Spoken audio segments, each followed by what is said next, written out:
తెలంగాణలో ఫార్ములా ఈ car race కేసుపై ఫైటింగ్ జరుగుతోంది. కేటీఆర్ ను అరెస్ట్ చేస్తారో లేదో డౌటే అని కాంగ్రెస్ బీఆర్ఎస్ మధ్య లోపాయికారి ఒప్పందం ఉంటుందని కేంద్ర మంత్రి బండి సంజయ్ ఆరోపించారు. కేంద్ర మంత్రి స్థాయిలో ఉన్న నాయకుడు విచారణలో ఉన్న కేసు గురించి మాట్లాడడం తగదన్నారు ఎమ్మెల్సీ జీవన్ రెడ్డి. బీజేపీ కాంగ్రెస్ దొందే అంటూ కౌంటరిస్తోంది బీఆర్ఎస్. ముఖ్యమంత్రి కేటీఆర్ ఒక్కడైనా డౌట్ వస్తున్నది. ఎందుకంటే ఒక ముఖ్యమంత్రి పడుకొని లొట్టబీసి ముఖ్యమంత్రి అంటాడు, ఒక ముఖ్యమంత్రి సన్యాసి అంటారు, ఒక ముఖ్యమంత్రి చాతాను ముఖ్యమంత్రి అంటే కూడా ముఖ్యమంత్రి పడుతున్నట్టు వీళ్ళిద్దరి మధ్య అండర్స్టాండింగ్ ఏంది? రాష్ట్ర ముఖ్యమంత్రికును కేసీఆర్ కుటుంబానికి మధ్య జరిగిన అంతర్గత ఒప్పందం ఏంది?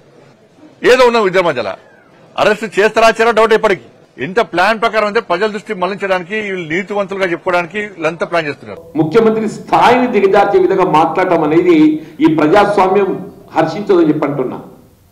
అది ఎవరన్నా కానీ చెప్పంటారు. బండి సంజయ్ గారు కూడా కానీ ఆయన కేంద్ర మంత్రి హోదాలో ఉన్నారని చెప్పంటారు. కేంద్ర మంత్రి హోదాలో ఉండి what ever it is now investigating agency is looking in it and investigating agency is looking in it.